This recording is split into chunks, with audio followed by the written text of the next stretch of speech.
Namaskar, hello and welcome to Sansad TV. I am Tina Jha, you're watching Perspective. So the first part of the budget session of Parliament got over on Friday. Both houses will now reassemble on the 14th of March to sit until the 8th of April for the second half of the budget session.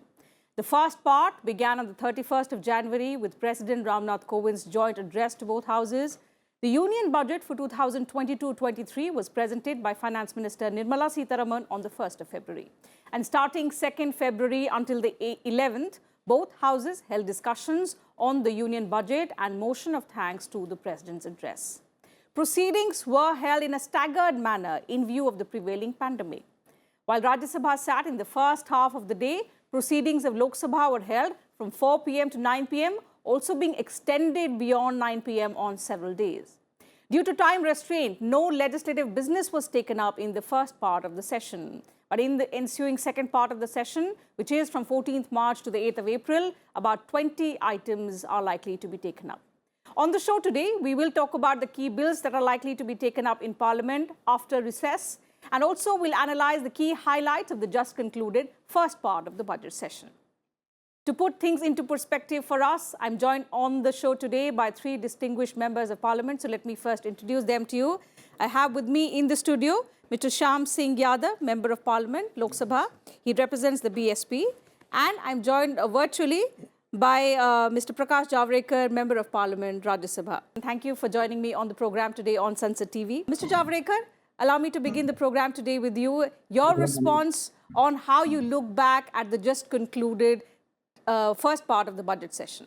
I think this was a very productive session because there were no days lost and opposition definitely walked out on certain occasions, and there were loud noises also, but still it was a peaceful and productive budget session, first part. And more importantly, this has happened because there is a public outcry against disturbance of Parliament. Mm-hmm. And now opposition has also got the feedback that if they continue with this attitude and practice, then they will lose their public support further. And therefore, I think everybody becomes wise sooner or later. And I think this will also continue in the next part of the budget session. Absolutely. A disruption-free session. In fact, the proceedings have been quite smooth, Mr. Yadav, in both houses of Parliament. What, according to you, would be the key takeaways from the 10 sittings that we've witnessed over the past few days? Madam, firstly, I will like to comment on the budget. This budget was very disappointing. It was like without salt in food, without smell in flour, you can say like paper flour. And almost every section of this society, like salaried people, like laborers, so many, all sections expected something from the budget, but there was none of it. Like you say, according to a survey report of economy report of the government of India, people are still in distress, still in trauma. They have not recovered well completely after the corona. And in the report, it was said this scheme of Manrega, this must continue with more budget, with more money into it. But sadly, they have not allotted more money for the Manrega, first thing. In the same way, there are so many areas like fertilizer, like food subsidy, they have cut down the budget. So people became very disappointed, and this budget is not worth anything. Anti-poor, anti-labor, and anti-common man. Okay, so these were your views on the budget. But if you look at the session, the good thing about this session, particularly the first part of the budget session, Mr. Yadav, has been that the democratic spirit of which we talk about and which had gone missing from Parliament. The last few sessions we've seen, there have been disruptions, there have been walkouts, no productivity, I mean quite low productivity in both houses. But this time, at least thankfully, both houses have clocked nearly 100% productivity, very, very productive discussions. And the good thing has been the government has put forth its point and the opposition have put forth their views. And let me, in fact, get in a view from Mr. Sujit Kumar on this. Mr. Kumar, let me come to you for your perspective. Since we're talking about how the session has been, the first part has been quite productive in terms of discussions that we have seen. Two important things, discussion on the on the union budget and also on the motion of thanks, but largely very, very productive discussions coming in from leaders, from members across parties. Indeed, it has been a very, very productive session. And as you have rightly said, it has been a wonderful display of democratic spirit. This is the beauty of Indian democracy. This is the beauty of Indian Parliament.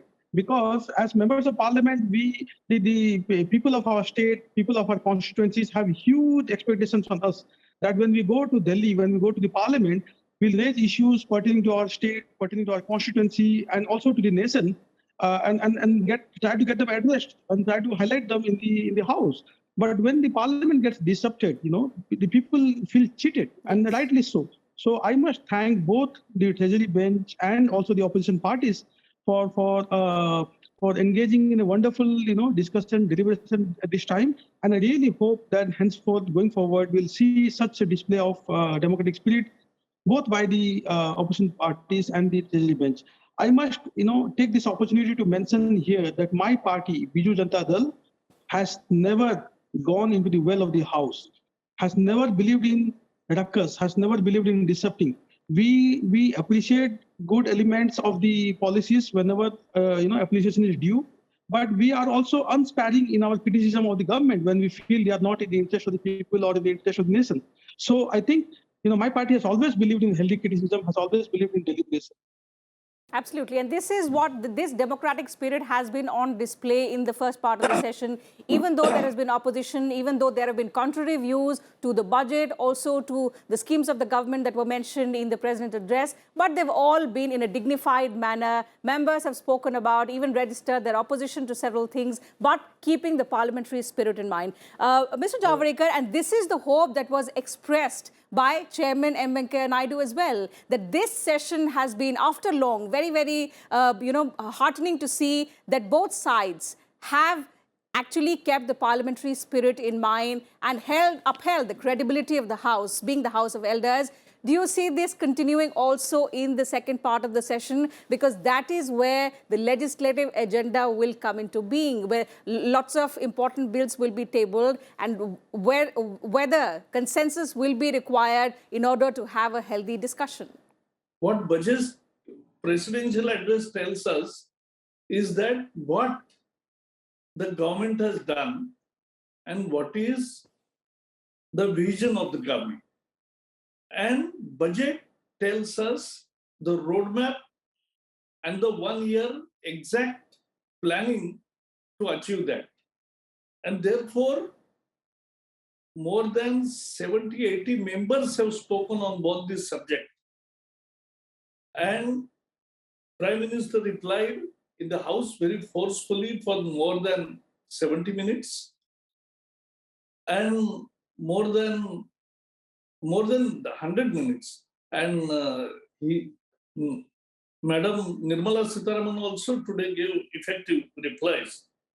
Let me correct my friend Sujit that food subsidy has not gone down. These are budget estimates. Budget estimates are just estimates. Whatever is required in all these three, fertilizer, food, Manarega, and what is the past experience? Manarega, where the provision was 80,000 crore rupees, actual expenditure was 1,40,000 crore rupees. Fertilizers again. The actual subsidies were more than the budget estimate last year and year after year.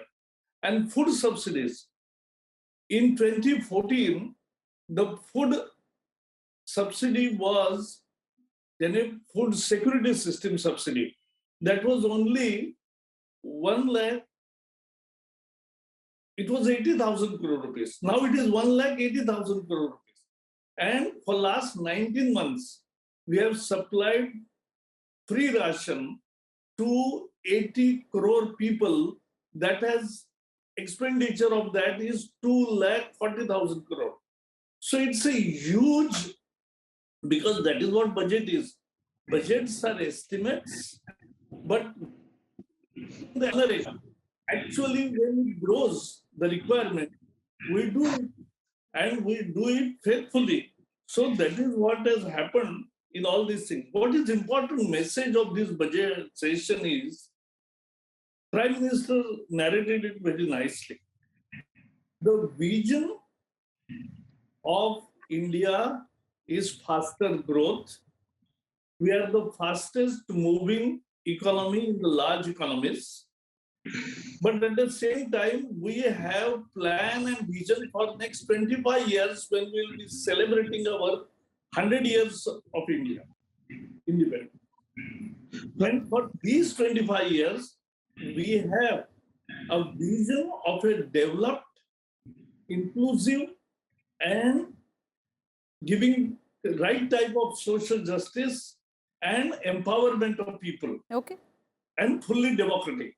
So this is the vision with which we are moving ahead, and that's why he called it Amrut Kal, Yes. because that is what India is heading towards. We have already achieved, and the main program that then I will stop. The main program of the budget highlight is that it is 7 growth engines have been applied. And that is called additional, means 7 lakh crore infrastructure development plan in 1 year is a huge funds provided ever for infrastructure development. Okay. Be it road, rail, port, airport, waterways, freight corridor, logistics, and everything, because that's where foreign investments come. That's where, based on that only, our exports become competitive. Yes. That's how we save our costs, and we are benefited in all directions. Let me get in a quick response from Mr. Yadav. The government and in fact the finance minister has also, replied in both houses of parliament saying and explaining well how it's a very, very forward-looking budget. And the schemes that Mr. Javadekar is also pointing out all indicate that this budget does not only talk about continuity in growth in this particular financial year, but also beyond, laying a roadmap for the next 25 years, the Amrit Kal. Let me briefly say a few lines about the disruption. Mr. Javadekar told that there was a realization on the part of opposition that there should not be more disruption. With the word realization, I don't agree to. It is not realization. It is the ruling party, treasury benches, removed the cause of conflict. They withdrew the farmers' bill, for which opposition parties were agitating, disrupting.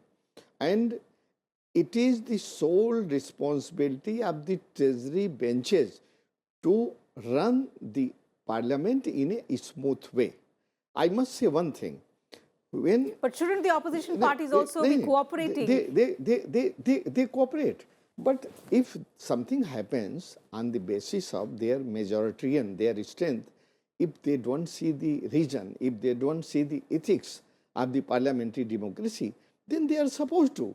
I must say one thing, Mr. Javadekar Sahab, it is his parliament's report that in the year from 2009 to 2014, I don't have a report right now, but he can see the report. When they were in opposition benches, they disrupted 66% of the parliament time, 66%, not 1 to 10, 20%, 66%. Okay. Let's not get into who disrupted when. But I think the larger point is. Let me speak about the budget, which is the main thing. Yes. For larger public good disruptions. Let me speak about them. There is no mention of those. 80 lakhs houses will be made in this year. I doubt. You see after 1 year how many houses they are able to make it. They just throw away the things. They just they just mislead the people. They just mislead the people about the houses, I tell. And same way, they bring in very decorative language. Like first they shouted 2 engines, 2 engines. Now they are, apart from 2 engines, they are shouting 7 engines. These 2 engines plus 7 engines will be pulling the economy of India, which will go nowhere, I must say. Even they are hiding before Corona, behind Corona. But I must say, if you see the rate of growth of GDP, it was already falling down like anything before Corona started. Corona started in January 20 and lockdown was exactly 23rd March 20. But before that speech, I have spoken in my speech also with the record that already GDP was falling like anything. So this budget is taking us nowhere. But the pandemic has disrupted globally. Globally, every country is struggling. Yes, there is no mention of employment. Every year, our dear Prime Minister announced 2 crore jobs. Not he didn't create. He was rather not able to create any jobs. He is so far not able to tell how many jobs created and in which department. Okay, so these were issues that you think still prevail and of which the budget does not take into account. Okay, let me also go across to Mr. Sujit Kumar and get in his word on what he thinks has been the biggest takeaway from the budget and also from this session, which we are talking about, which has been after long quite a productive one. Mr. Kumar, what according to you has been the biggest transformational message that the Finance Minister has sought to give through her budget? First of all, I would like to correct Mr. Javadekar. It was not me, it was Mr. Shyam Yadav ji who spoke about the food deficit. And in fact, I have not spoken a word on the budget. So I'll do so now. No, so, because on virtual meeting, we always have problem because we don't see each other. Today, while speaking on the budget, I did try to highlight many positive aspects of the budget, and there are quite a few. For instance, 7.5 lakh crore for capital expenditure will certainly boost growth, will try to take the economy to the $5 trillion that we have been talking about. Technology-led growth, infrastructure-led growth, these are certainly positive aspects. The PLI, 14 PLI sectors will boost employment, certainly. The focus on startups, focus on ease of doing business, focus on green energy, privatizing renewable energy. These are all certainly laudable aspects of the budget. Another thing which I must compliment the Finance Minister for is that she did not present a populist budget despite the elections being held in 5 states. But credit of the government and to the credit of the FM, she did not present a populist budget. Also, there was tax relief for cooperatives. So, there are quite a few positive elements of the budget. But, I must also, it's my duty to also flag certain concerns which my Honorable Chief Minister Naveen Patnaik has also flagged. For instance, the reduction in Narega budget by about 25%, particularly in a pandemic year, I think is worrisome because MNRGS is a demand-driven scheme, and I can understand if the demand is not there for this Narega work, then one could have well understood the reduction in the allocation. But today, fortunately, the Finance Minister has clarified that in case there is further need for allocation, then she will come up with a supplementary demand for grant.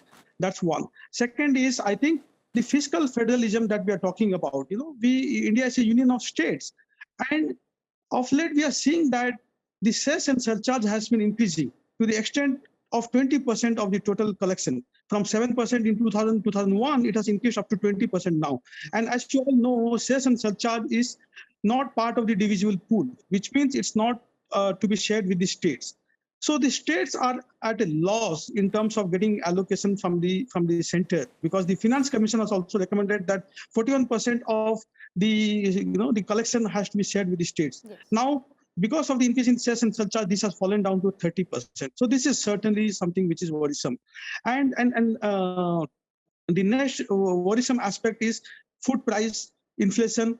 Not a word was mentioned about food price and inflation in the budget. There was flagging of this critical element facing our country today by almost every speaker. And everyone thought that the budget would try to address food price inflation, which has the highest burden on the middle class and the poor class. But unfortunately, not much was spoken, or not a single word was spoken about food price inflation in the budget. Okay. Also, finally, I'll just conclude, Tinaji. I have been very passionate about research and development. Being a technocrat myself, having spent a large number of years in the US and other developed countries, I see the importance of research and development. And yesterday I gave figures. You will be shocked to know that India spends only 0.7% of its GDP on R&D. Whereas Israel spends 4.9, China 3.6, US 3.6, South Korea 4.6. So these are countries which are spending multiple times of their GDP on multiple times of India's percentage on R&D. How do we achieve the goals of Atmanirbhar Bharat? How do we become a self-reliant nation unless we spend greater amount on R&D? Absolutely. And finally, in 2017-18, the Parliamentary Committee on Defense had recommended spending 3% of India's GDP on defense.